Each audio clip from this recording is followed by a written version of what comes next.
এই যে হিন্দুরা থাকে এরা আমার ভাই, বৌদ্ধরা আমার ভাই, খ্রিস্টানরা আমার ভাই, ইহুদিরা আমার ভাই, তারা দিনই ভাই নয়, তারা মায়ের পেটের ভাই নয়, তারা মানবিক দিক থেকে ভাই। ও মানুষ, আমিও মানুষ, ইসলাম মানুষকে সম্মান করে, চিল্লায় বলো ঠিক কিনা। হিন্দুদের পূজা অনুষ্ঠানে মাদ্রাসার ছাত্র যে পাহারা দেয়, গোটা বিশ্বে এরকম দৃষ্টান্ত নজির বিরল, ঠিক কিনা বলেন। আইন শৃঙ্খলা বাহিনীর পাশাপাশি মাদ্রাসার ছাত্ররা যে সেখানে পাহারা দেয়, গোটা পৃথিবীতে এই দৃষ্টান্ত আপনি পাবেন না। মাদ্রাসার ছাত্ররা তারা তো কোরআনের ধারক, তারা হাদিসের ধারক, তারা কেন মন্দির পাহারা দিবে? এই সম্প্রীতিকে ধরে রাখার জন্য, এই সৌহার্দ্যকে ধরে রাখার জন্য, আমাদের পারস্পরিক ভালোবাসাকে অটুট রাখার জন্য। আওয়াজ করে বলতে হবে ঠিক কিনা।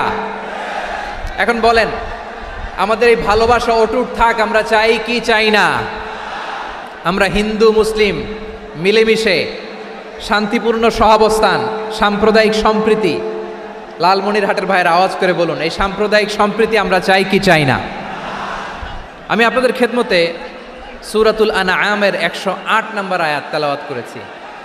এখানে আল্লাহ রাব্বুল ইজ্জা ওয়াল জালাল তিনি ইরশাদ করছেন, ওয়ালা তাসুব্বুল্লাযীনা ইয়াদউনা মিন দুনিল্লাহি ফায়াসুব্বুল্লাহা আদওয়াম বিগাইরি ইলম কাযালিকা যায়্যান্না লিকুল্লি উম্মাতিন আমালাহুম সুম্মা ইলা রাব্বিহিম মারজিউহুম ফায়ুনাব্বিউহুম বিমা কানু ইয়ামালুন। রব্বুল আলামিন বলেন, গোলাম ও আমার ইমানদার বান্দারা শোনো শোনো, ও আমার বিশ্বাসী বান্দারা শোনো শোনো, লা তাসুব্বুল্লাযীনা ইয়াদউনা মিন দুনিল্লাহ ফায়াসুব্বুল্লাহা আদওয়াম বিগাইরি ইলম। ও আমার বিশ্বাসী বান্দারা, যারা আল্লাহকে ব্যতি রেখে, আল্লাহকে বাদ দিয়ে অন্য উপাস্যকে ডাকে, দেবীর পূজা করে, তোমরা খবরদার তাদের গালি দিও না। আওয়াজ করে বলেন, কি দিও না? আল্লাহ বলেন, ও বিশ্বাসীরা শোনো, যারা আল্লাহকে বেছে রেখে দেবীর পূজা করে, অন্য উপাস্যের পূজা করে, তাদেরকে ডাকে, ওই দেবতাদেরকে তোমরা গালি দিও না। যদি ওই দেবতাদেরকে গালি দাও তাহলে ভুলবশত, শত্রুতাবশত তারা তোমাদের রব আল্লাহকে গালি দেবে, ঠিক কি না? তোমরা যদি তাদের দেবতাদের গালি দাও, ওরা রেগে তোমার আল্লাহরে গালি দিবে, তাহলে আল্লাহরে গালি খাওয়ানোর কারণ হয়ে গেলাম আমি, ঠিক কি না বলেন।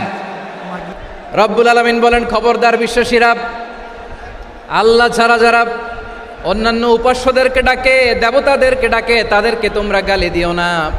ওই সমস্ত দেবতাদেরকে যদি তোমরা গালি দাও তাহলে তারা আল্লাহকে গালি দিবে, ঠিক কিনা বলেন। আমরা দেবতাদের গালি দিলে ওরা আল্লাহকে গালি দিবে। রব্বুল আলামিন বলেন, খবরদার দেবতাদেরকে গালি দিও না, তাহলে ওরা তোমার রব আল্লাহরে গালি দেবে। প্রতিটি জাতির জন্য তাদের কাজকে আমি আল্লাহ সুশোভিত করে রেখেছি, তারা সবাই একদিন আমার কাছেই ফিরে আসবে। এরপর আমি রব্বুল আলামিন তাদের আমলনামা তাদেরকে জানিয়ে দেব। সুবহানাল্লাহ পড়ে। প্রিয় ভাইয়েরা, আল্লাহ তাআলা বলেছেন, খবরদার গালি দিও না। আদেশটা কার? আওয়াজ করে বলেন তো। হিন্দুদের দেবতা দেবদেবীদেরকে গালি দেওয়া যাবে না। আওয়াজ করে বলুন প্রিয় ভাইয়েরা, এই আদেশটা কার? এই আপনাদের গলার আওয়াজ। অন্য ধর্মের দেবতাদেরকে যে গালি দেওয়া যাবে না, এই আদেশটা কার? আরো জোরে বলুন, কার? গালি দিবেন কোন দেবতাকে? দিবেন? যদি দেন তাহলে ওরা আল্লাহরে গালি দিবে, তাহলে আল্লাহরে গালি খাওয়াইলো কে? আপনি, ঠিক কিনা বলেন। আমি আল্লাহকে গালি খাওয়ানোর কারণ হলাম, কারণ আমি যদি গালি না দিতাম ওরা আমার রবকে গালি দিত না। আওয়াজ করে বলেন ঠিক কিনা। তাহলে প্রিয় ভাইয়েরা, ইসলাম আমাদেরকে শিখায়, সূরাতুল আনআমের 108 নম্বর আয়াত থেকে আমরা বুঝলাম, কোনো ধর্মকে ছোট করা যাবে না। অন্য ধর্মকে ছোট করা মানে ইসলামকে ছোট করা। অন্য ধর্মের দেবতাকে গালি দেওয়া মানে আল্লাহকে গালি খাওয়ানো। আওয়াজ করে বলেন ঠিক কিনা। খবরদার, এটা করা যাবে না। আর অন্য ধর্মের দেবতাকে যদি আপনি গালি দেন, ওরা ইসলাম থেকে দূরে সরে যাবে। যাও ইসলামের প্রতি আকৃষ্ট হয়েছিল আর কোনোদিন ইসলামের ধারে কাছে আসবে না। আওয়াজ করে বলেন ঠিক কিনা। এজন্য কখনো কোনোদিন অন্য ধর্মের দেবতাদেরকে গালি দেয়া যাবে না। অন্য ধর্মের কোনো দেবতাদেরকে আমরা গালি দিব না, গালি দিব না, বরং ইসলামের beauty, the beauty of Islam, ইসলামের সৌন্দর্যকে আমরা তুলে ধরব। আমরা যদি বিশ্বনবী সাল্লাল্লাহু আলাইহি ওয়াসাল্লামের জীবনের দিকে তাকাই, তাহলে আমি দেখব বিষ্ণু ইসলাম মক্কাতে কিংবা মদিনাতে অন্য ধর্মের লোকদের সাথে খুব পিসফুলি লাইফ লিড করেছেন। হোক মুশরিক, হোক খ্রিস্টান, হোক ইহুদি, বিশ্বনবী সবার সাথে মিলেমিশে ছিলেন। আলহামদুলিল্লাহ বলেন। ইসলাম হচ্ছে পিসফুল রিলিজিয়ান। অন্য ধর্মের প্রতি সহনশীলতার সবক ইসলাম আমাদেরকে দেয়, কিন্তু প্রতিটি মুসলিমের এটা মনে রাখতে হবে, আল্লাহর কাছে পছন্দনীয় গ্রহণযোগ্য ধর্ম জীবনাদর্শ একটি, সেটা হচ্ছে ইসলাম। আওয়াজ করে বলেন সেটা কি? লালমনিরহাটের ভাইয়েরা আওয়াজ করে বলুন, আল্লাহর কাছে মনোনীত ধর্ম একটি, সেটা কি? এজন্য রব্বুল আলামিন বলেন, ইন্নাদ-দীনা ইনদাল্লাহিল ইসলাম, আল্লাহর কাছে মনোনীত গ্রহণযোগ্য অ্যাকসেপ্টেড ধর্ম মতাদর্শ একটা, সেটা হলো ইসলাম। ইসলাম ছাড়া অন্য কোনো ধর্ম যদি কেউ তালাশ করে, তার ওই ধর্ম আল্লাহ গ্রহণ করবে না। ওমাই ইয়াবতাগি গায়রাল ইসলামি দীনান ফালাই ইউকবালা মিন ওয়া হুয়া ফিল আখিরাতি মিনাল খাসিরিন।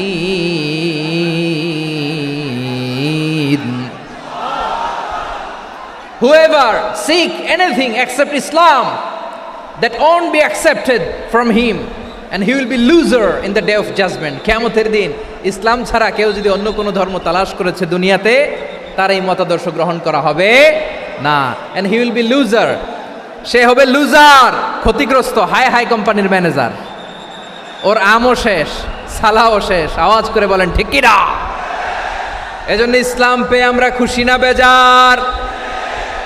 প্রত্যেক নামাজ শেষে আমরা আল্লাহরে বলি, আল্লাহ রাদিতু বিল্লাহি রাব্বা ওয়া বিল ইসলামি দীনা ওয়া বি মুহাম্মাদিন নাবিয়ান ওয়া রাসূলা। ও আল্লাহ, তোমারে রব হিসেবে পেয়ে আমরা খুশি। ও আল্লাহ, ইসলামকে ধর্ম হিসেবে পেয়ে আমরা খুশি। বিশ্বনবীকে আমাদের রাসূল পেয়ে আমরা খুশি। ঠিক কিনা বলেন? ইসলাম ছাড়া অন্য কোনো ধর্ম আমরা গ্রহণ করব না। ঠিক কিনা বলেন? আল্লাহর কাছে অ্যাকসেপ্টেড রিলিজিয়ান একটা, সেটা ইসলাম। তো বিশ্বনবী সাল্লাল্লাহু আলাইহি ওয়াসাল্লাম মক্কাতে কিংবা মদিনাতে খুব পিসফুলি এক্সিস্ট করেছেন, যে কোনো ধর্মের সাথে মিলেমিশে চলেছেন। তার প্রমাণ আমরা যদি রাসূল সাল্লাল্লাহু আলাইহি ওয়াসাল্লামের বায়োগ্রাফির দিকে তাকাই, তাহলে দেখব তিনি মুশরিকদের সাথে পিস ট্রিটি করেছেন, শান্তি চুক্তি, পিস ট্রিটি, পিস এগ্রিমেন্ট। আপনারা হুদাইবিয়ার সন্ধির নাম শুনেছেন? আমার লালমনিরহাটের কলিজার টুকরা ভাইয়েরা, হুদাইবিয়ার সন্ধির নাম আপনারা শোনেন নাই? ষষ্ঠ হিজরিতে বিষ্ণু ইসলাম মুশরিকদের সাথে এই ট্রিটি করেছেন, চুক্তি। কাদের সাথে? মুশরিকদের সাথে। আমরা তো মুসলমান বসতে পারি না, আমরা দুই মুসলিম ভাই একসাথে বসে চা খেতে পারি না, গল্প করতে পারি না। বিষ্ণু ইসলাম মুশরিকদের সাথে ট্রিটি করেছেন, হুদাইবিয়ার সন্ধি। এই সন্ধির আগে মক্কা থেকে কেউ মদিনায় যেতে পারে না, মদিনা থেকে কেউ মক্কায় যেতে পারে না। কিন্তু এই সন্ধির পরে ট্রাফিক স্বাভাবিক হয়ে গেল। মক্কার লোকেরা মদিনায় আসতে পারে, মদিনার লোকেরা মক্কায় আসতে পারে। এটাকে বলে সুলহে হুদাইবিয়া, দ্য পিস এগ্রিমেন্ট অফ হুদাইবিয়া, শান্তি চুক্তি। আমরা পৃথিবীতে এখন অনেক শান্তি চুক্তির নাম শুনি, এগুলো সব the piece treaty of Hudaibiya থেকে কপি করা। আল্লাহু আকবার। তাহলে বিশ্বনবী সাল্লাল্লাহু আলাইহি সাল্লাম তিনি যে শান্তিপূর্ণ সহাবস্থানে বিশ্বাসী ছিলেন,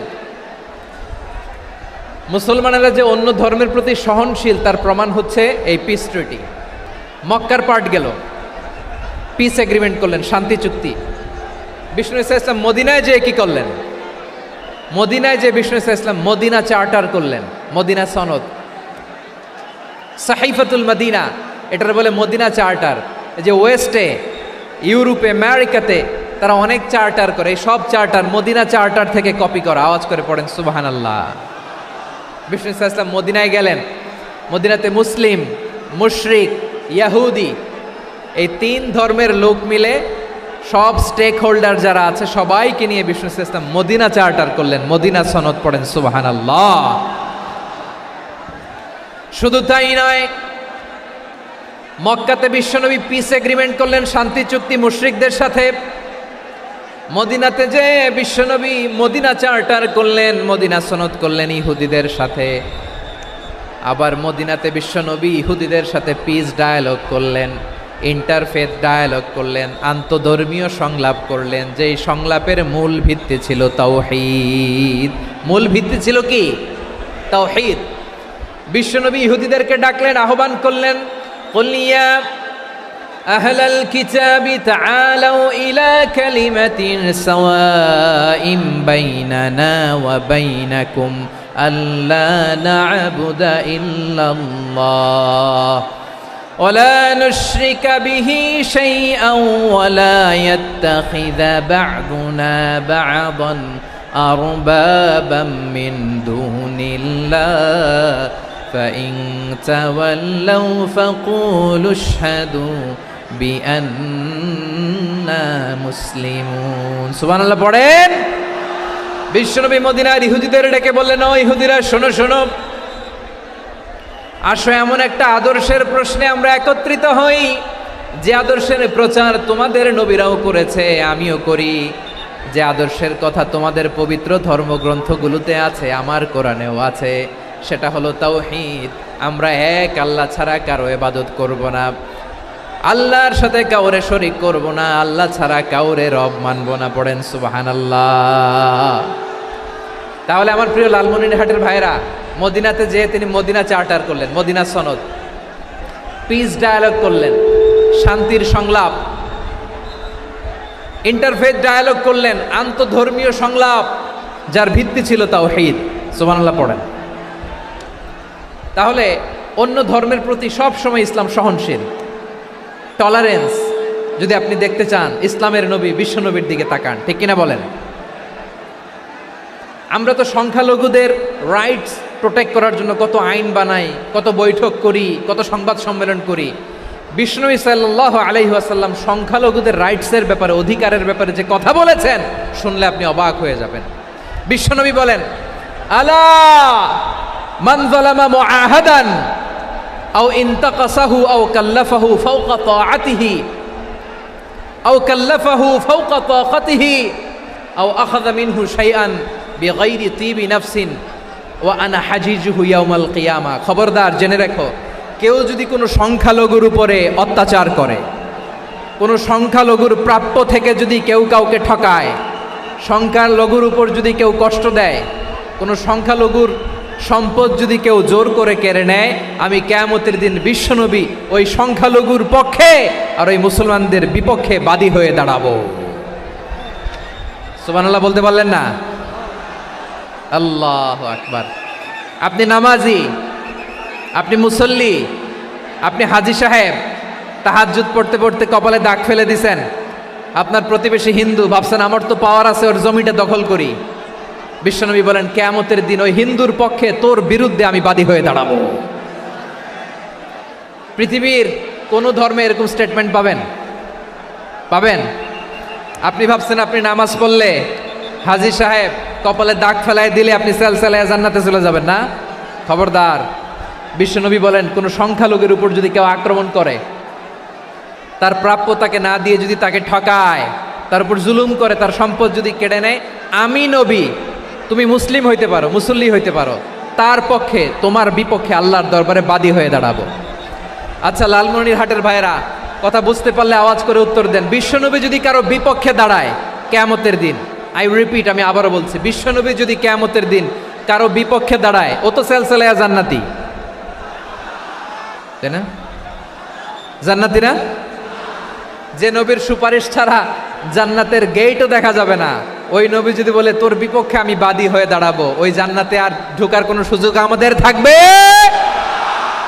এখানেই শেষ না আমার প্রিয় লালমনিরহাটের ভাইয়েরা, এখানেই শেষ নয়। বিশ্বনবী বলেন, মান কাতালা মুআহাদান, বুখারীর বর্ণনা, মান কাতালা মুআহাদান লাম ইয়ারাহ রাইহাতাল জান্নাহ। কেউ যদি, কোনো মুসলিম যদি অন্যায়ভাবে কোনো সংখ্যালঘুকে হত্যা করে, কোনো হিন্দুকে হত্যা করে, কোনো বৌদ্ধরে হত্যা করে, অন্যায়ভাবে কোনো মুসলিম যদি কোনো সংখ্যালঘুরে হত্যা করে জান্নাতে যাওয়া তো দূরের কথা, ওই মুসলিম জান্নাতের ঘ্রাণও পাবে না। সহিহ বুখারীর বর্ণনা, মান খাতালা মুআহাদান লাম ইয়ারাহ রাইহাতাল জান্নাহ ওয়া ইন্না রিহাহা লা ইউজাদু মিন মাসিরাতি 40 আমা, যে জান্নাতের ঘ্রাণ 40 বছর দূরের রাস্তা থেকেই পাওয়া যায়। সুবহানাল্লাহ পড়েন। প্রিয় ভাইরা, এখান থেকে জান্নাতে পৌঁছতে লাগবে 40 বছর। এত দূর, কত বছর? সবাই বলেন কত বছর? এখান থেকে জান্নাতে পৌঁছতে লাগবে 40 বছর। এত দূরে থাকতেই জান্নাতের ঘ্রাণ আপনার নাকে এসে ধাক্কা মারবে। বিষ্ণুই বলেন, যে ব্যক্তি কোনো সংখ্যালঘুকে হত্যা করে জান্নাতের ঘ্রাণ তো পাবেই, জান্নাতে তো ঢুকতে পারবেই না, জান্নাতের ঘ্রাণও তার নাকে লাগবে না। পড়েন না আউযুবিল্লাহ। তাহলে সংখ্যালঘুদের ব্যাপারে ইসলামে অধিকার দেয়া আছে না নাই? লালমনিরহাটের ভাইয়ের আওয়াজ করে বলেন, আমার সংখ্যালঘু হিন্দু ভাইদের রাইটস, অধিকার আমাদের ইসলামে প্রোটেক্টেড আছে না নাই? এখানেই শেষ না। বিষ্ণু ইসলাম আপনার অমুসলিম প্রতিবেশীর সাথে ভালো আচরণ করতে বলেছে। আমাদের হয় না এটা মুসলিম পাড়া ওটা বৌদ্ধ পাড়া, হয় না? অনেক সময় হয় না এটা আমাদের মুসলিম পাড়া ওইটা হিন্দু পাড়া, এরকম আছে না নাই? লালমনিরহাটে নাই না? আছে? হিন্দু যদি আপনার প্রতিবেশী হয় কি করবেন?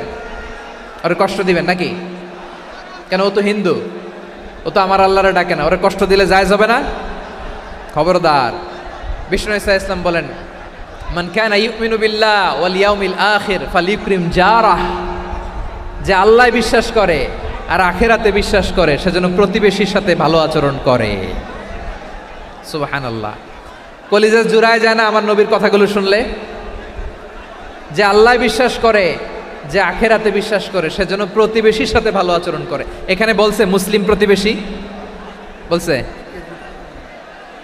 নামাজি প্রতিবেশী বলছে, আল্লাহওয়ালা প্রতিবেশী বলছে না। প্রতিবেশী আস্তিক হোক নাস্তিক হোক, প্রতিবেশী মুমিন হোক মুশরিক হোক, প্রতিবেশী হইলেই তার সাথে ভালো আচরণের দরকার আছে না নাই? আমার প্রিয় লালমনিরহাটের ভাইয়েরা, বিষ্ণু ইসলাম ওনার ইহুদি প্রতিবেশীদের দেখাশোনা করতেন। আমার প্রিয় ভাইয়েরা, প্রতিবেশী আস্তিক হোক নাস্তিক হোক, মুসলিম হোক হিন্দু হোক, তার সাথে ভালো আচরণ করতে হবে। বিষ্ণু ইসলাম ওনার ইহুদি প্রতিবেশীর বাসায় যেতেন। কোন প্রতিবেশী? ইহুদি। আওয়াজ করে বলেন কোন প্রতিবেশী? ইহুদি। এক ইহুদি কিশোর বিষ্ণু ইসলামের খেদমত করতে, ইহুদি ছেলে আমার নবীর খেদমত করতো, তারা ছিল নবীর প্রতিবেশী। তো অনেক দিন হয় ইহুদি ছেলেটা আসে না। বিষ্ণুনবী খোঁজ দিলেন, ঘটনা কি? একটা ইহুদি ছেলে না আমার খেদমতে আসতো, ছেলেটা কই? খোঁজ নিয়ে জানলেন ছেলেটা অসুস্থ। বিষ্ণু ইসলাম ওই ইহুদির বাড়িতে চলে গেলেন ওই ছেলেটাকে দেখা করার জন্য, ভিজিট করার জন্য। সুবহানাল্লাহ পড়বেন না? গেলেন, যে দেখে ইহুদি ছেলেটা মুমূর্ষ, যান যান যায় যায় ভাব, বিছানায় পড়ে আছে, তার বাবা দাঁড়ানো। বিশ্বনবী তার মাথার পাশে বসলেন, মাথায় হাত বুলিয়ে দিলেন আর ছেলেটাকে বললেন, আসলিম, হে ইহুদি ছেলে, আসলিম, ইসলাম ধর্ম গ্রহণ করো। তো ছোট্ট ছেলে ভাবে আমরা ইহুদি, এখন ইসলাম ধর্ম গ্রহণ করলে আব্বা যদি বকা দেয়, ফানাযারা ইলা ওয়াজহি আবি, ছেলেটা তার বাবার চেহারার দিকে তাকালো, দেখি আব্বা কি কয়। আব্বা যদি বলে তাইলে ইসলাম ধর্ম গ্রহণ করবো। ইহুদি ছেলেটা তার বাবার দিকে যখন তাকালো, ওর বাবা বলে, আতি আবুল কাসিম, আবুল কাসিম যা বলে তাই করো। আবুল কাসিম হচ্ছে বিষ্ণু ইসলামের একটা কুনিয়াত, উপনাম। আমার রাসূলের বড় ছেলের নাম ছিল কাসেম। যেমন দেখবেন আমাদের এলাকায় কারো ছেলের বড় ছেলের নাম যদি হয় আব্দুল্লাহ, এরা আব্দুল্লাহর বাপ বলে ডাকে। কারো বড় মেয়ের নাম যদি হয় ফাতেমা, এরা কি ডাকে? ফাতেমার বাপ বলে না? তো বিষ্ণু ইসলামের বড় ছেলের নাম ছিল কাসেম। ইহুদি বাবা বলল, আতি আবুল কাসেম, আবুল কাসেম যা বলে তাই শোনো, মানে মোহাম্মদ যা বলে তাই শোনো। এই কথা শুনে ছেলে সাহস পাইছে, ছেলে আবার পড়তে আরম্ভ করলো, আশহাদু আল্লাহ ইলাহা ইল্লাল্লাহ ও আশহাদু আন্না মুহাম্মাদার রাসূলুল্লাহ। পড়েন আল্লাহু আকবার। বিশ্বনবীর আহ্বান শুনে ওই আহ্বানে সাড়া দিয়ে ইহুদি ছেলে শাহাদা পড়ে মুসলমান হয়ে গেল। তার হৃদয়টারে ইমানের নূর দিয়ে আলোকিত করে দিল কে? প্রিয় ভাইরা, এবার রাসূল সাল্লাল্লাহু আলাইহি ওয়াসাল্লাম বের হয়ে আসলেন ঘর থেকে আর বললেন, আলহামদুলিল্লাহিল্লাযী আনকাযাহু মিনান নার। প্রশংসা সে আল্লাহর, যে আল্লাহ জাহান্নামে চলে যাচ্ছিল প্রায় এমন একটা লোককে মুহূর্তের মধ্যে কালেমায়ে শাহাদাতের বদৌলতে জান্নাতি বানায় দিলেন। আওয়াজ করে পড়েন সুবহানাল্লাহ। এই হাদিস থেকে আমরা কি শিখলাম? What is the moral of the story? এক নম্বর স্টোরি হলো, প্রতিবেশী ইহুদি হোক হিন্দু হোক, যাবেন, সুসম্পর্ক রাখবেন, উপহার দিবেন, বিপদে পাশে দাঁড়াবেন, তাইলেই তো আপনাদের প্রতি, মুসলমানদের প্রতি তারা আকৃষ্ট হবে, ঠিক কিনা বলেন? আপনি যদি হিন্দুদের সাথে বৌদ্ধদের সাথে নাই মিশেন, নাস্তিকের কাছে নাই যান, তো ইসলামের সৌন্দর্যটা ওরা বুঝবে কেমনে? আমার অনেক হিন্দু পরিচিত ভাই আছে, ওরা আমাদের ইফতারির প্রোগ্রামে এসে একসাথে ইফতারি করে। অনেক মদখোর আমার সাথে বসে একসাথে ডিনার করে, হাফ প্যান্ট পরা, গলায় স্বর্ণের চেইন, হাতে স্বর্ণের ব্রেসলেট, আইসা আমার সাথে ডিনার করছে, আছে এরকম। গাঁজাখোর, আমি বলি আসো, welcome welcome to my dinner, আসো বসো। বসলেই তো আমি ওর ডিএনএ, চিন্তার ডিএনএ চেঞ্জ করে দেওয়ার সুযোগ পাবো, চিল্লায় বলো ঠিক কি না? আসতে হবে আমার কাছে। Hour door is open, the door of Islam is open 24/7। সব সময় আমাদের ইসলামের দরজা আমার অমুসলিম ভাইদের জন্য খোলা আছে না নাই? এই হাদিস থেকে দুইটা শিক্ষা। এক নম্বর শিক্ষা, প্রতিবেশী মুসলিম হোক অমুসলিম হোক, যান, অসুস্থ হইলে একটু আপেল নিয়ে যান, আঙ্গুর নিয়ে যান, কমলা নিয়ে যান, তাদের সাথে ভালো আচরণ করেন। ইসলামের বিউটি দেখে, সৌন্দর্য দেখে অবাক হবে, নসিব ভালো হলে কোনোদিন কালিমা পড়ে মুসলমান হয়ে যাবে, ঠিক কিনা বলেন? তাহলে অমুসলিমের সাথে ভালো সম্পর্ক। বিশ্বনবী ইহুদির বাড়িতে গেলেন, ইহুদির বাড়ি, আর আমার মুসলমান ভাই আমার কাফের বলে, এরকম আছে না নাই? মুসলিমরা দেখতে পারে না, সহ্য করতে পারে। বিশ্বনবী সাল্লাল্লাহু আলাইহি ওয়াসাল্লাম ইহুদির বাড়িতে গেলেন, এটা একটা শিক্ষা। আরেকটা শিক্ষা হলো, এই হাদিস থেকে আমাদের শিক্ষা হলো, আমার প্রতিবেশী যেই ধর্মের হোক আমি সম্পর্ক রাখবো। অসুস্থ হলে যাব, কি বলেন ভাইরা? যাবেন না? যাবেন না আপনারা? আচ্ছা, 2 নম্বর শিক্ষা হলো, বিশ্বনবী সাল্লাল্লাহু আলাইহি ইসলামের খাদেম ছিল ইহুদি, এতদিন খেদমত করলো, একদিনও বিশ্বনবী ওরা কালিমার দাওয়াত দেয় নাই। কারণ কি? বিশ্বনবী একটা ভালো সময়ের অপেক্ষা করতেছিলেন, প্রপার টাইমিং। দাঈর কাজ হচ্ছে দাঈ ইলাল্লাহ, সে হচ্ছে সুযোগ সন্ধানী। দাঈ সুযোগ খোঁজে, কখন দাওয়া দিলে ব্যাটে বলে হবে, ঝোপ বুঝে কোপ মারে, ঠিক কিনা বলেন?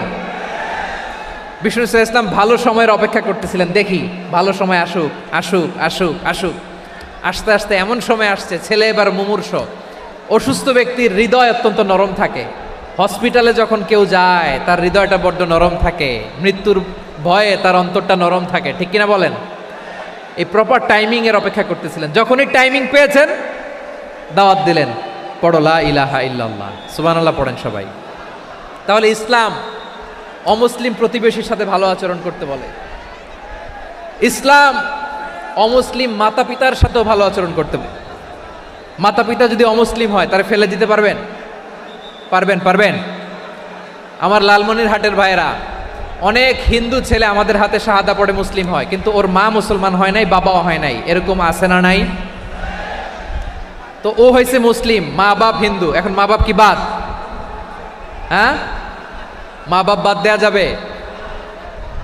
যেই মা আপনারে 9 মাস 8 মাস পেটে ধারণ করলো, আপনার মায়ের নার ছেঁড়া ধন, আপনি ওই মারে বাদ দিতে পারবেন? যেই মায়ের বুকের তাজা দুধ খেয়ে আপনি আজকে বাড়ন্ত তাজা তরতাজা, ওই মারে বাদ দেয়া যাবে? মায়ের এক ধারে দুধের দাম, কাটিয়া গায়ের চাম, পাপুষ বানাইলেও ঋণের শোধ হবে না, এমন দরদি ভাবে কেউ হবে না আমার মাগো। মায়ের এক ধারে দুধের দাম, কাটিয়া গায়ের চাম, পাপুষ বানাইলেও ঋণের শোধ হবে না, এমন দরদি ভাবে কেউ হবে না আমার মাগো, ঠিক কিনা? মাকে তো বাদ দেয়া যায় না। وَقَضَى رَبُّكَ أَلَّا تَعْبُدُوا إِلَّا إِيَّاهُ وَبِالْوَالِدَيْنِ إِحْسَانًا। আল্লাহ বলে, অবধারিত 2টা ভার্ডিক্ট তোমাদের জন্য, এক আল্লাহর ইবাদত করবা আর মা বাবার প্রতি ইহসান করবা। আদেশটা কার? মা বাবার প্রতি এহসান করতে হবে। আমার মা হিন্দু হোক, ভালো আচরণ করতে হবে, বৌদ্ধ হোক, ভালো আচরণ করতে হবে। আমার যে সমস্ত হিন্দু ভাইয়েরা মুসলিম হয়েছ, তোমাদের মা বাবা এখনো মুসলমান হয় নাই, তাদের সাথে ভালো আচরণ করতে হবে। আপনাদের খেদমত নিজে করতে হবে অথবা খেদমতের ব্যবস্থা করাই দিতে হবে। মান্থলি যে খরচ লাগে এটা দিতে হবে। আরে তুমি এখন মুসলিম, তোমার মা বাবা হিন্দু, এখনই তো সুযোগ ইসলামের সৌন্দর্য দেখানোর।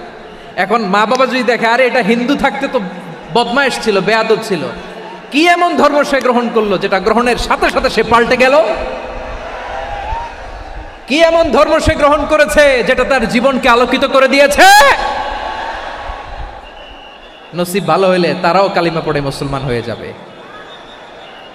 বিষ্ণু ইসা ইসলামের স্ত্রীর নাম ছিল আয়েশা রাদিয়াল্লাহু তাআলা আনহা, আবু বকর রাদিয়াল্লাহু তাআলা আনহুর মেয়ে। আবু বকর রাদিয়াল্লাহু তাআলা আনহুর আরেক মেয়ের নাম হচ্ছে আসমা। কি নাম? দুজনই আবু বকর রাদিয়াল্লাহু তাআলা আনহুর মেয়ে, আসমা আর আয়েশা। নাম দুটা কেমন লাগে?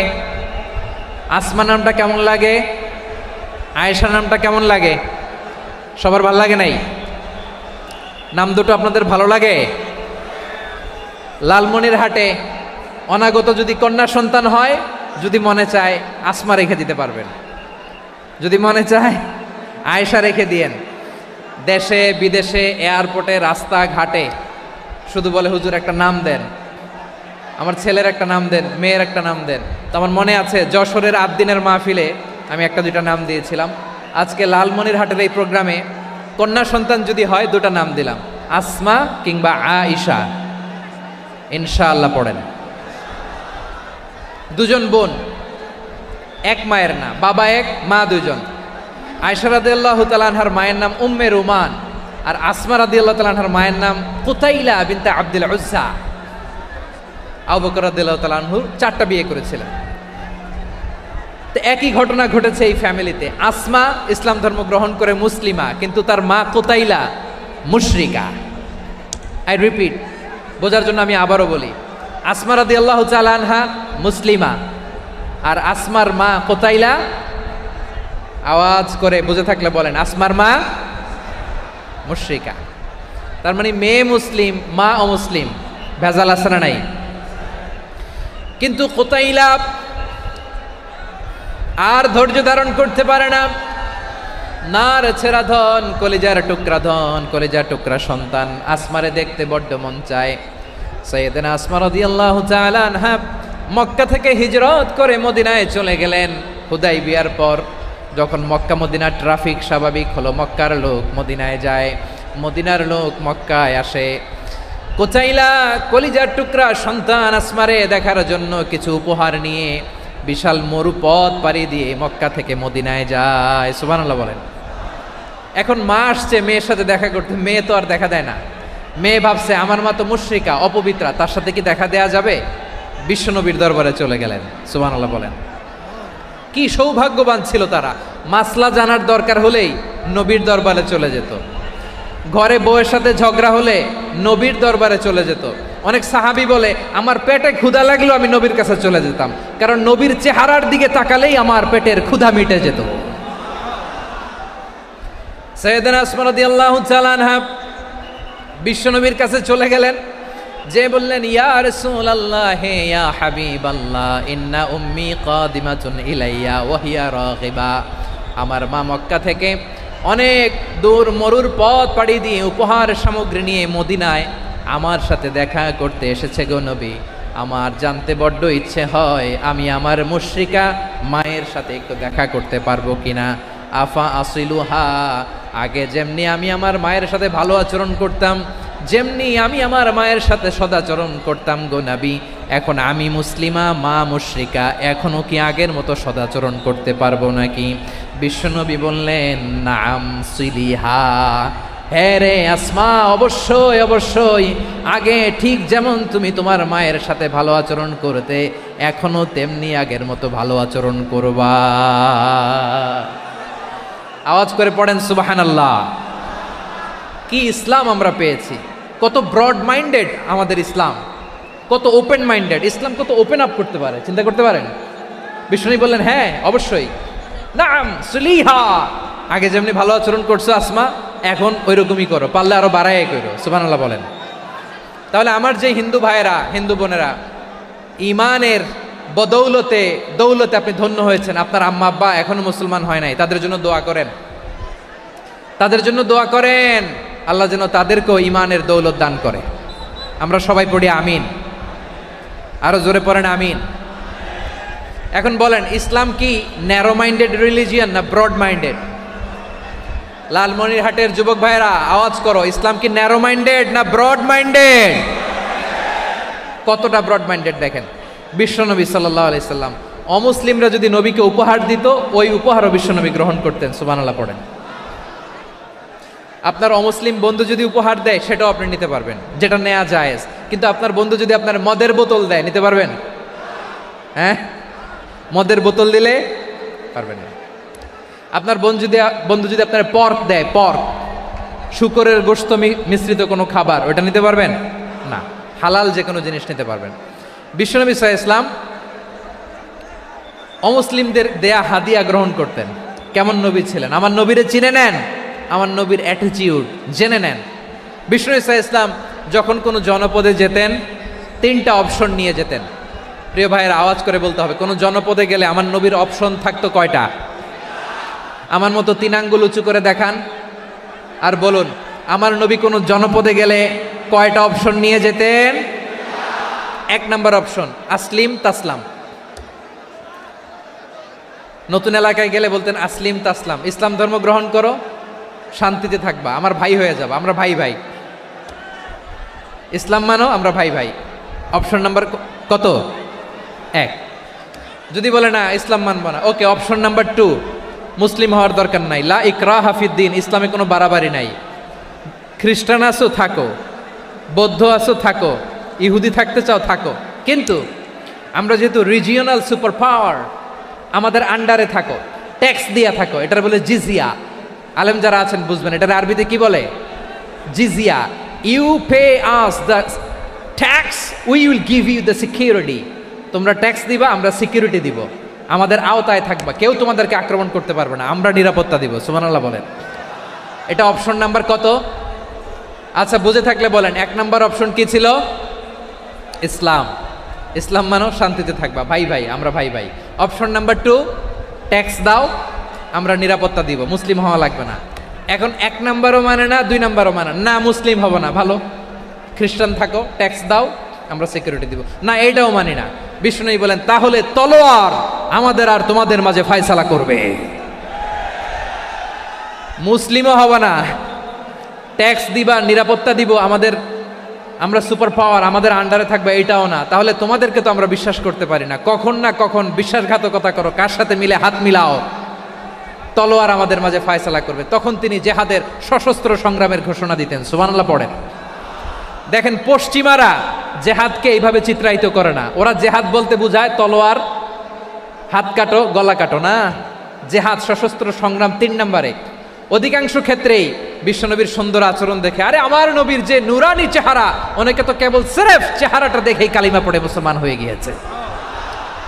যারা মুসলিম হয় নাই, তারা তাদের ইসলামেই বলবৎ ছিল, ট্যাক্স দিয়ে ইসলামের আন্ডারে ছিল। যারা এটাও মানে নাই, ওইটাও মানে নাই, তাদের বিরুদ্ধে জেহাদ। বিষ্ণু ইসলাম 7ম হিজরিতে যখন খায়বার বিজয়ের পরে ইসলাম রিজিওনাল সুপার পাওয়ার হিসেবে আত্মপ্রকাশ করলো, বিশ্বনবী চিঠি লিখলেন অন্যান্য সুপার পাওয়ারের কাছে, রাষ্ট্রীয় চিঠি লেখে এক রাষ্ট্রপ্রধান আরেক রাষ্ট্রপ্রধানের কাছে, ঠিক কিনা বলেন? জানেন না আপনারা? এই যে 24-এর ছাত্র নাগরিক অভ্যুত্থানে, এই অভ্যুত্থান যখন শুরু হয়, আমি তখন সাউথ আফ্রিকাতে, একটা স্ট্যাটাস দিয়েছিলাম, কোটা নয়, গোটা দেশ সংস্কার করা লাগবে। শুধু বাংলাদেশ নয়, সারা বিশ্বের বাংলা ভাষাভাষী লোকেরা এই আন্দোলনের সাথে সমর্থন তারা করেছে, এটাকে সাপোর্ট করেছে, তারা সমর্থন দিয়েছে। আমাদের ইউনাইটেড আরব আমিরাতের বাংলাদেশি ভাইয়েরা, তারা সেখানে রাস্তায় নেমে এসেছিল, জানেন? ওইখানে ডেমনস্ট্রেশন করা যায় না, সেখানকার সরকার তাদেরকে যাবজ্জীবন দিয়েছিল। তখন আমাদের এই যে প্রধান উপদেষ্টা ডক্টর মোহাম্মদ ইউনূস সরাসরি G2G বলে, এটারে G2G, government to government, G2G, উনি চিঠি লিখলেন যে তাদেরকে ইউর হাইনেস, হে সম্মানিত আমির, আপনি আমার এই চিঠির কারণে আমার সম্মানে এই 53 জন বাংলাদেশিকে মাফ করে দেন। এই চিঠির বদৌলতে বেকসুর খালাস পেয়ে গিয়েছিল আমাদের ভাইরা, জানেন না এই ঘটনা আপনারা? তাহলে গভর্নমেন্ট টু গভর্নমেন্ট চিঠি দেওয়া হয়। সপ্তম হিজরিতে বিষ্ণু ইসলাম সব সুপার পাওয়ারের কাছে চিঠি দিলেন, রোমান সম্রাটের কাছে, পারস্য অধিপতির কাছে, মিশরের অধিপতির কাছে, সবার কাছে চিঠি লিখলেন। চিঠির ভাষা ছিল এরকম, মিন মুহাম্মাদিন রাসূলিল্লাহ ইলা মুকাওকিস আযীমিল কিবত, মুহাম্মদ রাসূলুল্লাহর পক্ষ থেকে মিশরের বাদশার কাছে, আসলিম তাসলাম, ইসলাম মানো শান্তিতে থাকবা, সালামুন আলা মান ইত্তাবা আল হুদা, শান্তি তার জন্য যে হেদায়েতের অনুসরণ করে। সুবহানাল্লাহ পড়েন। তো এই চিঠি অনেকে ভালোভাবে রিসিভ করেছে, অনেকে এই চিঠি পাওয়ার পরে নবীর কাছে আবার ইন রিটার্ন উপহার পাঠিয়েছে। কি পাঠিয়েছে? উপহার। মিশরের বাদশাহ মুকাওকিস তিনি বিশ্বনবীকে বিশাল এক উপহারের ডালি পাঠিয়েছেন। মিশরের বাদশাহ মুকাওকিস ছিলেন ধর্মে খ্রিস্টান। লালমনিরহাটের ভাইয়েরা আওয়াজ করে বলেন, মিশরের বাদশাহ ধর্মে কি ছিল? খ্রিস্টান। কি উপহার দিয়েছিল আমার নবীকে? শুনতে মনে চায়? আওয়াজ নাই লালমনিরহাটের গলায়, শুনতে মনে যায়? 1000 স্বর্ণ মুদ্রা, 1000 স্বর্ণ মুদ্রা। 2টা খ্রিস্টান দাসী, একজনের নাম মারিয়া বিনতে শামউন আল কিবতিয়া, আরেকজনের নাম সিরিন বিনতে শামউন আল কিবতিয়া। একজন খ্রিস্টান দাস 20 থান কাপড় জামা বানানোর জন্য, আমরা নবী যেন সেলাই করে জামা বানাতে পারে এজন্য 20 থান কাপড়, 20 থান ফাইন গার্মেন্ট। সুবহানাল্লাহ পড়বেন না? এরপরে একটা গাধা যেটার নাম ছিল উফাইর, আর একটা খচ্চর, এটার নাম ছিল দুলদুল। খচ্চর চিনেন? গাধা আর ঘোড়ার ক্রসিংয়ে যে প্রাণীটা দুনিয়াতে আসে ওটার খচ্চর বলে। তো এই যে সুপার পাওয়ার খ্রিস্টান বাদশার কাছে নবী চিঠি লিখলেন, ওই খ্রিস্টান বাদশাহ আমার নবীকে উপহার দিল। বিশ্বনবী এই উপহারগুলো সানন্দে গ্রহণ করেছে। সুবহানাল্লাহ পড়বেন না? তাহলে অমুসলিম কেউ যদি আপনাকে উপহার দেয়, হালাল উপহার হলে আপনি গ্রহণ করতে পারবেন। অনুরূপভাবে পারস্যের বাদশাহ রোম সম্রাট বিশ্বনবীকে উপহার পাঠিয়েছেন, আমার নবী সবগুলো উপহার গিফট গ্রহণ করেছেন। সুবহানাল্লাহ বলেন।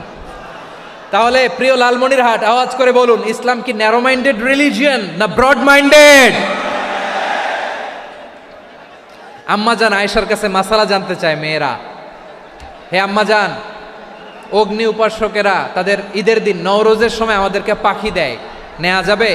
উনি বললেন, ওরা জবাই করে দিলে নেওয়া যাবে না, কিন্তু ওরা যদি ফলমূল এরকম খাবার দেয় এগুলো নেওয়া যাবে। তার মানে অমুসলিমদের দেয়া উপহার এটা গ্রহণ করা যায়। সুবহানাল্লাহ বলেন। শুধু তাই নয়, বিষ্ণু ঈসা ইসলাম অমুসলিমদের সাথে আর্থিক লেনদেনও করেছেন, ফিনান্সিয়াল ডিলিং করেছেন। অমুসলিমদের সাথে প্রয়োজনে আপনি ফিনান্সিয়াল ডিলিং করতে পারবেন। আমরা প্রায় দেখি বাজারের মিষ্টির দোকানগুলো আমার হিন্দু ভাইদের। লালমনিরহাটে মিষ্টির দোকান, দইয়ের দোকান কারা চালায়? হিন্দুরা চালায় না? তারপরে যে বারবার শপ, চুল কাটে যে নাপিত, অধিকাংশ নাপিতের দোকানে কারা? আমার হিন্দু ভাইরা। তা আপনি চুল কাটতে পারবেন কিনা? পারবেন কিনা বলেন? পারবেন। তার দোকান থেকে দই মিষ্টি কিনতে পারবেন কিনা? হ্যাঁ, আমার মুসলিম ভাইয়ের দোকান থাকলে ওইটারে আমি বেশি প্রায়োরিটি দিব, ঠিক কিনা? কিন্তু যদি তাদের সার্ভিস নিতে চান, প্রোডাক্ট নিতে চান, পারবেন। তার দলিল সহিহ বুখারী, আম্মা জান আয়েশা রাদিয়াল্লাহু তাআলা আনহা বলেন, ইশতারা রাসূলুল্লাহ সাল্লাল্লাহু আলাইহি ওয়াসাল্লাম মিন ইয়াহুদিয়িন তুআমান ওয়া রাহানাহু দিরআহু মিন হাদিদ। রাসূল সাল্লাল্লাহু আলাইহি ওয়াসাল্লাম এক ইহুদির কাছ থেকে, কার কাছ থেকে? সবাই বলে নাই কার কাছ থেকে? আমার নবী, পেয়ারা নবী এক ইহুদির কাছ থেকে জব কিনেছিল। জব, বার্লি, যেটা দিয়ে রুটি বানায়।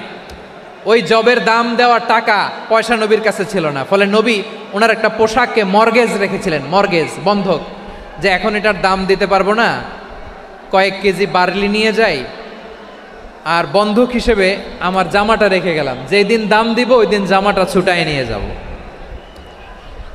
সুবহানাল্লাহ পড়বেন না? বাকিতে নিছিলেন, বাকিতে।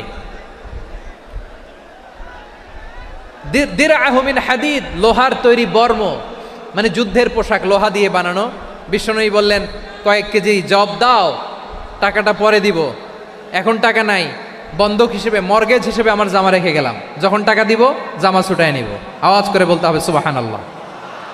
এ থেকে বোঝা গেল অমুসলিমদের সাথে ফিনান্সিয়াল ডিলিং করা যায়, অর্থনৈতিক লেনদেন করা যায়, কেনাবেচা করা যায়, প্রোডাক্ট কেনা যায়। এমনকি আমাদের মসজিদে নববীতে বারান্দায় আপনারা একটা অটোমেটিক ফ্লাইং আমব্রেলা দেখছেন? সূর্য যখন বাড়ে মসজিদে নববীর বারান্দায় ইয়ার্ডের মধ্যে অটোমেটিক্যালি কিছু আমব্রেলা আছে, সাঁ করে খুলে যায়, আর সূর্যের তাপ লাগে না। আবার সন্ধ্যাবেলায় এই আমব্রেলাগুলো ওরা ক্লোজ করে ফেলে, দেখেন নাই না? দেখছেন? এই মসজিদে নববীকে সর্বোচ্চ উন্নত মানের কনস্ট্রাকশন ইনফ্রাস্ট্রাকচারে ডেভেলপ করার জন্য কর্তৃপক্ষ কিছু অমুসলিম ইঞ্জিনিয়ারের, ডিজাইনারের সহায়তা নিয়েছিল। সুবহানাল্লাহ বলেন। কোন দলিলের ভিত্তিতে? এই দলিলের ভিত্তিতে যে বিষ্ণু ঈসা ইসলাম অমুসলিমদের সাথেও লেনদেন করেছেন। আওয়াজ করে বলতে হবে আল্লাহু আকবার। শুধু তাই নয়, ইন কেস অফ ইমার্জেন্সি, প্রয়োজনে ইসলামের খাতিরে, ইসলামকে সামনের দিকে এগিয়ে নিয়ে যাওয়ার জন্য অমুসলিমদের সাপোর্ট নেওয়া জায়েজ আছে। সুবহানাল্লাহ বলেন।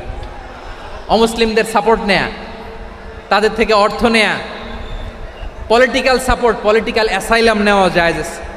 আমাদের অনেক বিশ্ববরেণ্য দায়ীরা আমেরিকায় অস্থায়ীভাবে অ্যাসাইলাম নিয়ে থাকে, নিজের দেশে গেলে ফাঁসিতে ঝুলাই দিবে।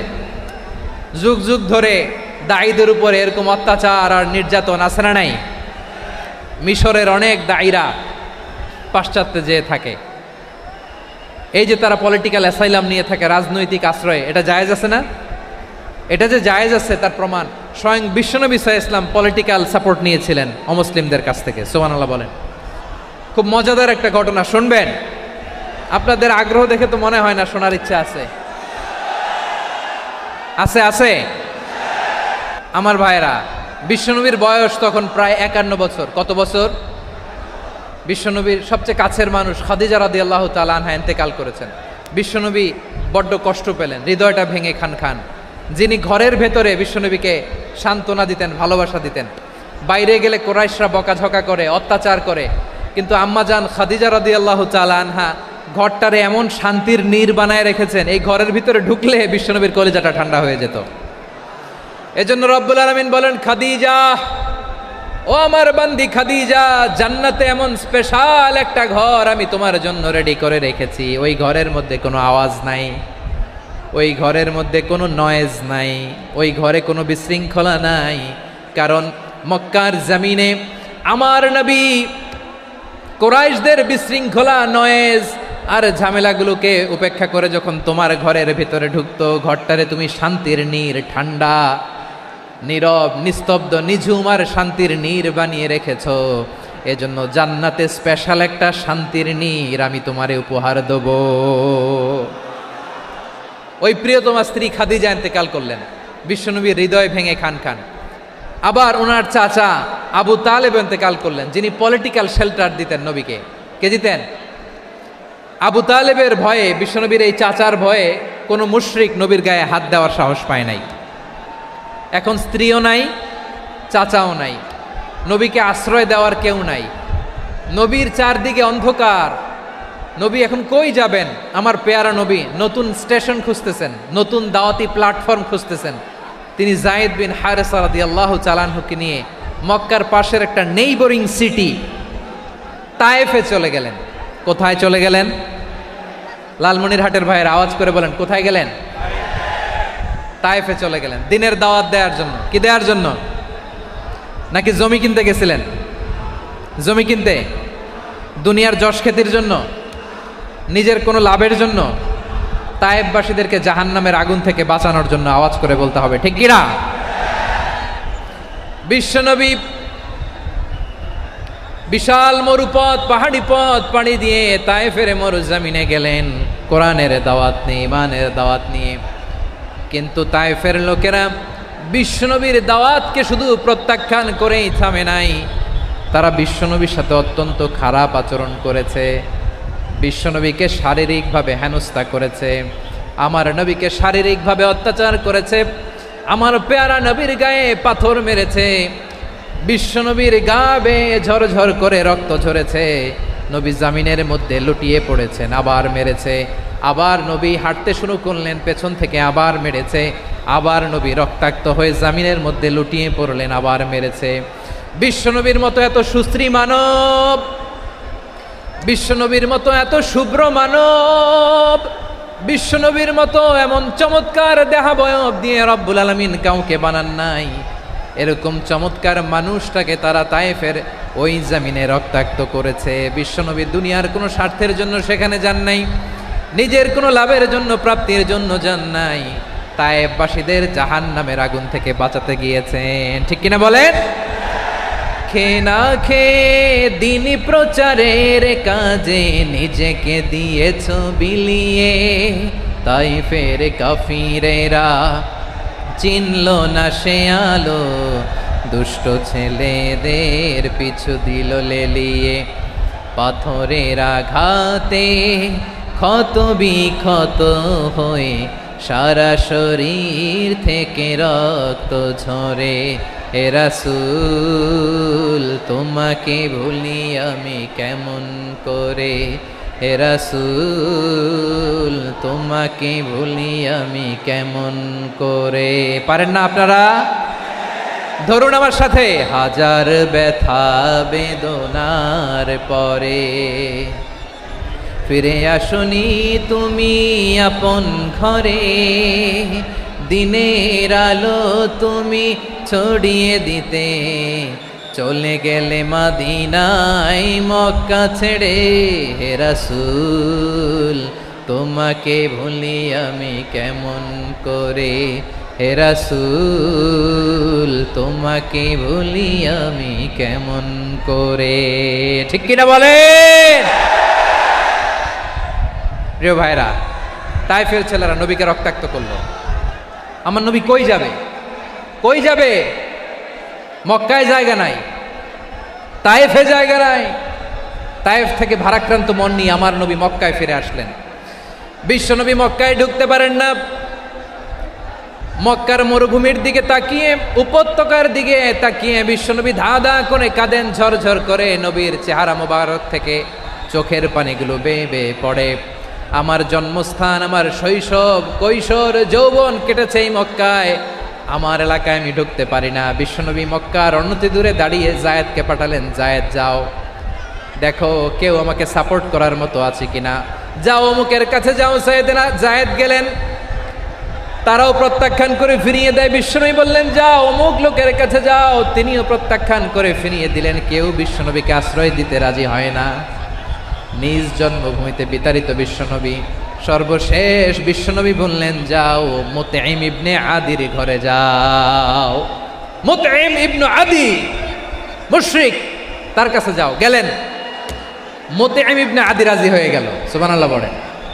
দেখেন, অনেক বিপদের সময়ও আমি নিজে সাক্ষী, সামাজিকভাবে, রাজনৈতিকভাবে কত ঝঞ্ঝা, কত ষড়যন্ত্র, কত কনস্পাইরেসি পাড়ি দিয়ে আমাদেরকে সামনে এগিয়ে যেতে হয়। এই শত্রুদের ভেতরেও একজনকে দাঁড় করিয়ে দেয় যে আল্লাহর কোরআনের জন্য রেডি হয়ে যায়। পড়েন সুবহানাল্লাহ। মুতঈম ইবনে আদি, আল্লাহ তার মনকে নরম করে দিলেন। মুতঈম বলে, মুহাম্মদ আমি তোমাকে আশ্রয় দিব। তার দুই ছেলেকে পাঠালেন, যাও খোলা তলোয়ার নিয়ে, স্কট দিয়ে, গার্ড অফ অনার দিয়ে মোহাম্মদকে মক্কায় ঢুকাও, আর বলো আমি আমান দেব। আমান কি দিব? আমান মানে সিকিউরিটি, নিরাপত্তা। সিকিউরিটি ছাড়া, আমান দেওয়া ছাড়া কেউ থাকতে পারতো না মক্কায়। দুই ছেলে বিষ্ণু ঈসা ইসলামকে নিয়ে আসলো। নবী কাবার চারদিকে তাওয়াফ করলেন, নামাজ পড়লেন। আবু জাহেল, উতবা, শাইবা, ওয়ালিদ ইবনে মুগীরা সবাই দেখে, কেউ কিছু করতে পারে না। কারণ মুতঈম ইবনে আদি ঘোষণা দিয়েছেন আমি মুহাম্মদকে আমান দিয়েছি, মুহাম্মদের গায়ে যেন কেউ স্পর্শ না করে। আওয়াজ করে পড়েন সুবহানাল্লাহ। নবীর এই বিপদকালে মুহূর্তে মুতঈমের হৃদয়টারে নরম করে দিল কে? আচ্ছা লালমনিরহাটের ভাইয়েরা বলেন, এই মুতঈম কি মুসলিম ছিল না মুশরিক? সবাই বলতে হবে মুসলিম না মুশরিক? তাহলে মুশরিকের কাছ থেকে নবী পলিটিক্যাল অ্যাসাইলাম, আধুনিক রাষ্ট্রবিজ্ঞানের ভাষায় পলিটিক্যাল অ্যাসাইলাম, যেটাকে বলে রাজনৈতিক আশ্রয়, ওনার আমান বা নিরাপত্তার এই ঘোষণায় তিনি মক্কায় ঢুকলেন। যতদিন নিরাপত্তা ছিল ছিলেন। মুতঈম যখন মারা গেল, বিষ্ণু ঈসা ইসলাম হিজরত করে মদিনায় চলে গেলেন। সুবহানাল্লাহ। কিন্তু মুতঈম যে বিশ্বনবীর উপকার করছে এটা বিশ্বনবী ভুলে নাই। আমাদের অনেকে আছে উপকার করার পরে আর খেয়াল থাকে না, খাওয়ার পরে গলা দিয়ে নামলে আর খেয়াল থাকে না, এরকম আছে না নাই? আমার নবী ভুলে নাই। বদরের প্রান্তরে 70 জন কাফেরকে যখন বন্দি করে বিশ্বনবীর সামনে হাঁটু গেড়ে দাঁড় করানো হলো, বসানো হলো, 70 জন কাফের। কয়জন? বিশ্বনবী তাদের দিকে তাকিয়ে বললেন, সহিহ বুখারীর বর্ণনা, লাউ কানাল মুতঈম ইবনে আদি হাইয়ান সুম্মা কাল্লামানি হাউলাই নাতনা লা তারাকতুহুম লাহু। বদরের প্রান্তরে 70 জন বন্দি কাফিরের দিকে তাকিয়ে আমার নবী বললেন, আজকে মুতঈম ইবনে আদি যদি বেঁচে থাকতো আর তোমাদের 70 জনের ব্যাপারে যদি মুতঈম এক বাক্যে একটা সুপারিশ করতো, তার সম্মানে আজকে তোদের সবাইরে আমি মাফ করে দিতাম। সুবহানাল্লাহ নাই? ওই যে চিল্লাচিল্লি যে কথা বোঝে নাই, কোন জিনিস মিস করছে ওরা নিজেরাও বোঝে নাই। বিশ্বনবী মুতঈমের এই সাহায্যের কথা বলে নাই। 70 জন মুশরিক হাঁটু গেড়ে বসা, নবী চাইলে এখনই এক্সিকিউশন অর্ডার দিতে পারে। তিনি বললেন, আজকে যদি মুতঈম বেঁচে থাকতো আর মুতঈম যদি তোদের জন্য সুপারিশ করতো, এই আবর্জনাগুলোর ব্যাপারে সুপারিশ করতো, আমি মুহূর্তেই তোদেরকে এমনি মাফ করে দিতাম।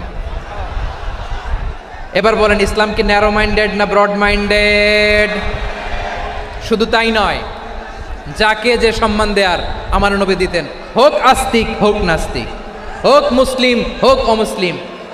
বিষ্ণু ইসলাম যখন রোমান সম্রাটের কাছে চিঠি লিখেছেন, রোমান সম্রাটের কাছে বিশ্বনবী যখন চিঠি লিখলেন মিন মুহাম্মদ রাসূলিল্লাহ ইলা হিরাকলা আযীমির রোম, মুহাম্মদের পক্ষ থেকে হিরাক্লিয়াসের কাছে, যিনি হচ্ছেন আযীমির রোম। এটা নবী নিজ থেকে বানায় লিখছেন অতিরিক্ত সম্মান দিয়ে। কোনো রাষ্ট্রপ্রধান যখন আসে তাদেরকে আমরা কি বলি জানেন? তার নামের শেষে HE এটা লিখতে হয়, H.E. মানে হিজ এক্সেলেন্সি। কি লেখে? হিজ এক্সেলেন্টি, অথবা ইউর হাইনেস, ইউর ম্যাজেস্টি। দেখেন, বিশ্বনবী সাল্লাল্লাহু আলাইহি ওয়াসাল্লাম সব নবীদেরও নবী। তিনি একজন মুশরিক খ্রিস্টান সম্রাট, রোমান সম্রাটের কাছে চিঠি লিখতে যায়, লিখতেছে ইলা হিরাকলা আযীমির রোম, হিরাক্লিয়াসের কাছে আমার চিঠি, যিনি রোমের আযীম, হিজ হাইনেস, মানে রোমের অনেক সম্মানিত এক বাহাদুর। আওয়াজ করে বলেন সুবহানাল্লাহ। তার মানে যাকে যে সম্মান দেয়ার এটা বিশ্বনবী দিতেন। এমনকি যেই ইহুদিরা ভালো ছিল, এই ইহুদিদেরও প্রশংসা করেছেন বিশ্বনবী মুহাম্মদুর রাসূলুল্লাহ সাল্লাল্লাহু আলাইহি ওয়াসাল্লাম। এক ইহুদির প্রশংসা করেছেন বিশ্বনবী। ইহুদির কার? কার? আমি তো আমার ভাইয়ের প্রশংসা করি না, আমি তো এক আলেম আরেক আলেমরে স্পেস দেই না, আমি তো এক দায়ী আরেক দায়ীর সাথে বসতে চাই না। আমার নবী ইহুদির প্রশংসা করে। কার প্রশংসা? ওই ইহুদির নাম ছিল মুখাইরিক। সিরাত গ্রন্থ ঘাটলে পাবেন। তিনি বলেছেন, মুখাইরিক খাইরু ইয়াহুদ, মুখাইরিক is the best of the Jews. জুইশদের মধ্যে সে সবচেয়ে ভালো। কেন প্রশংসা করলেন তার? এর কারণ মদিনা চার্টারে কথা ছিল সব ধর্মের মুসলিম মুশরিক ইহুদিরা মিলে মদিনাকে রক্ষা করবে। কিন্তু 3য় হিজরিতে যখন উহুদের যুদ্ধ শুরু হলো, সবার কথা ছিল যেই আক্রমণ করে আমরা মদিনাকে বাঁচাবো। কোন শহরকে বাঁচাবো? মদিনাকে। কিন্তু কুরাইশরা যখন অ্যাটাক করলো, ইহুদিরা আর আসে না, ইহুদিরা আর বেরোয় না। বিষ্ণু বললেন, ওহে ইহুদিরা, তোমরা না চুক্তি করলে আমার সাথে যে মদিনা বাঁচাতে সবাই ঝাঁপিয়ে পড়বো, আসো। একটা ইহুদিও বেরোয় না, কেউ আসে না সেদিন, একজন ছাড়া। তার নাম মুখাইরেক। তার নাম কি? মুখাইরেক বাহাদুরের মতো ঘোড়সাওয়ার হয়ে বেরিয়ে গেলেন এবং বললেন, গোটা ইহুদি সাম্রাজ্যের একজনও যদি না আসে, আমি মুখাইরেককে কেউ ঘরে আটকে রাখতে পারবে না। বেরিয়ে আসলেন, এসে বললেন, আমি মুহাম্মদের পক্ষে যুদ্ধ করব। আমি মারা গেলে আমার সম্পদ আমার উত্তরাধিকারীরা পাবে না, আমার সম্পদ তোমরা মুহাম্মদকে দিয়ে দিবা। সুবহানাল্লাহ বলেন। উহুদের ময়দানে 70 জন মুসলমান শহীদ হলো। এই ইহুদি, সেও মুসলমানের পক্ষে যুদ্ধ করে নিহত হলো। সুবহানাল্লাহ বলেন। মুসলিমদের লাশ যখন নিয়ে আসা হলো, এই মুখাইরিকের লাশও নিয়ে আসা হলো।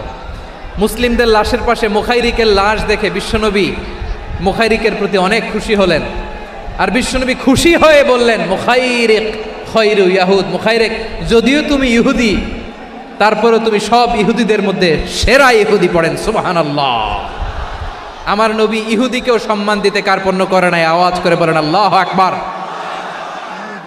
প্রিয় ভাইরা, এবার সর্বশেষ আওয়াজ করে বলেন, ইসলাম কি ন্যারো মাইন্ডেড? নাকি ব্রড মাইন্ডেড? সবাই বলেন ন্যারো মাইন্ডেড না ব্রড মাইন্ডেড? এজন্য অমুসলিম হইলেই তারা আমাদের শত্রু নয়। শত্রু কারা? শত্রু কারা? যে সমস্ত অমুসলিম আমাদেরকে নিশ্চিহ্ন করে দিতে চায়,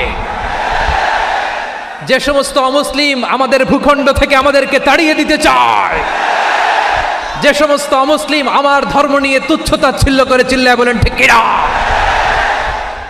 তারা আমাদের শত্রু। সাধারণ অমুসলিমরা আমার শত্রু নয়। এই যে হিন্দুরা থাকে এরা আমার ভাই, বৌদ্ধরা আমার ভাই, খ্রিস্টানরা আমার ভাই, ইহুদিরা আমার ভাই। তারা দিনই ভাই নয়, তারা মায়ের পেটের ভাই নয়, তারা মানবিক দিক থেকে ভাই। ও মানুষ, আমিও মানুষ। ইসলাম মানুষকে সম্মান করে, চিল্লায় বলো ঠিক কিনা। যারা আমাদের অস্তিত্বকে নিশ্চিহ্ন করতে চায়, যারা আমাদের ভূখণ্ডকে দখল করতে চায়, যারা আমাদেরকে নিয়ে মকারি করে, ফান করে, টিটকারি করে, আমার ধর্ম নিয়ে খেলা করে, তাচ্ছিল্য করে, ওদের বিরুদ্ধে আমাদের জিহাদ। সাধারণ মুসলিম আমাদের শত্রু নয়। আপনি জানেন নিউ ইয়র্কে, আমি তো নিউ ইয়র্কে ছিলাম অনেকদিন, ওখানে ফিলিস্তিনিদের পক্ষে যখন আমরা মিছিল করেছি, অনেক ইহুদি আমাদের সাথে মিছিলে দাঁড়িয়েছে। কারণ ওরাও জানে এই ভূখণ্ড ফিলিস্তিনিদের ভূখণ্ড। আওয়াজ করে বলো লালমনিরহাট ঠিক কিনা। ইসরায়েলের রাজধানী খোদ তেল আবিবে অনেক ইহুদিরা বেঞ্জামিন নেতানিয়াহু তার বিরুদ্ধে মিছিল করেছে। তো তারা কি আমাদের শত্রু? না। অনেক খ্রিস্টান আমাদের সাথে আমাদের স্বার্থ রক্ষায় আমাদের পাশে দাঁড়িয়েছে। খেয়াল রাখবেন, হিন্দু আর হিন্দুত্ববাদ এক নয়, ইহুদি ধর্ম আর জায়নিজম এক নয়।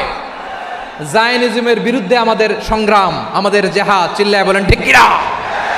এই যে ফিলিস্তিনের ভাইয়েরা, তারা তাদের স্বাধীনতা সংগ্রামের জন্য লড়াই করছে, করে যাচ্ছে, আমরা এটাকে সমর্থন জানাই, চিল্লায় বলো ঠিক কিনা। কাশ্মীরের ভাইয়েরা স্বাধীনতার জন্য সংগ্রাম করছে, আমরা সেই সংগ্রামকে সমর্থন জানাই, আওয়াজ করে বলো ঠিক কিনা। যারাই আমাদের ইসলামকে নিশ্চিহ্ন করতে চায় তাদের বিরুদ্ধে আমাদের সংগ্রাম, আওয়াজ করে বলতে হবে ঠিক কিনা। ওই সমস্ত দুর্বৃত্তদের সাথে আমাদের কোনো সম্পর্ক নাই। আমরা যদি ঐক্যবদ্ধ থাকতে পারি, ওই দুর্বৃত্তরা চান্স পাবে না। আমরা ঐক্যবদ্ধ থাকতে রাজি আছি। লালমনিরহাটের ভাইয়েরা, আমরা ঐক্যবদ্ধ থাকলে ওই দুর্বৃত্তদের কালো হাত ভেঙে দিতে আমাদের সময় লাগবে না। তাদের কালো হাত ভেঙে দিতে রাজি আছো মুসলমান?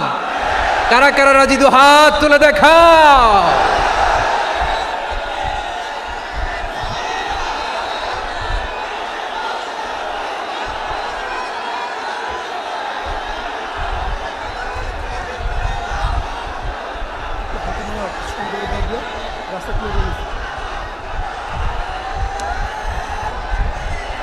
আমার প্রাণ প্রিয় লালমনিরহাটের ভাইয়েরা, শত্রু কাফের আর অশত্রু কাফেরের মধ্যে পার্থক্য আছে না নাই? আবু তালেবও মুশরিক, আবু জাহেলও মুশরিক, কিন্তু দুই মুশরিকে পার্থক্য আছে না নাই? আবু তালেব নবীর চাচা, মুশরিক, মারা গিয়েছে মুশরিক অবস্থায়, কিন্তু আজীবন আমার নবীকে আগলে রেখেছে, আমার নবীকে সাপোর্ট করেছে, ভালোবেসেছে।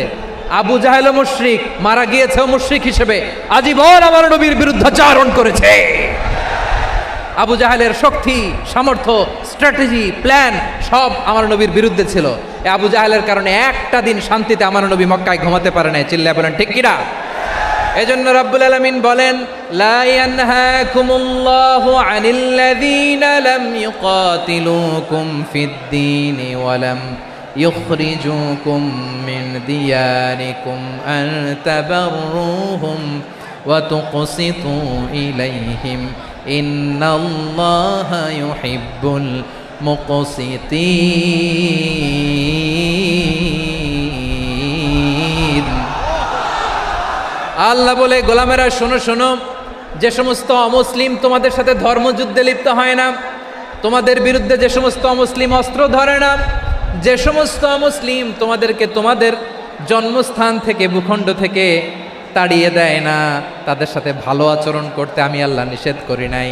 তাদের সাথে সদাচরণে কোনো নিষেধাজ্ঞা নাই, বরং তাদের সাথে সদাচরণ করো, এটাই আমি আল্লাহ চাই। তাহলে আমার যে অমুসলিমরা আমাদের সাথে শত্রুতা করে না, তুচ্ছতাচ্ছিল্য করে না, আমাদের ভূমি থেকে আমাদেরকে উচ্ছেদ করতে চায় না, আমাদের বিরুদ্ধে অস্ত্র ধরে না, ওই অমুসলিম ভাইদের সাথে আমাদের কোনো দ্বন্দ্ব আছে? কোনো বিরোধ আছে? বরং আছে ভালোবাসা। বরং আছে কি? এই ভালোবাসা দিয়েই আমরা বিশ্ব জয় করব। রাজি আছো মুসলমান? আমাদের পুঁজি ভালোবাসা। আমাদের পুঁজি কি? এবার আওয়াজ করে বলেন আমার এই পুরো আলোচনা থেকে the religious coexistence, peaceful coexistence, শান্তিপূর্ণ সহাবস্থান, কমিউনাল হারমোনি, এই সাম্প্রদায়িক সম্প্রীতি, এই আলোচনা থেকে কি বুঝলেন? ইসলাম কি ন্যারো মাইন্ডেড না ব্রড মাইন্ডেড? এই ব্রড মাইন্ডেড হৃদয় নিয়ে ভালোবাসা দিয়ে আমরা বিশ্ব জয় করতে চাই। রাজি আছেন? আল্লাহ কবুল করুক। আমরা সবাই পড়ি আমিন।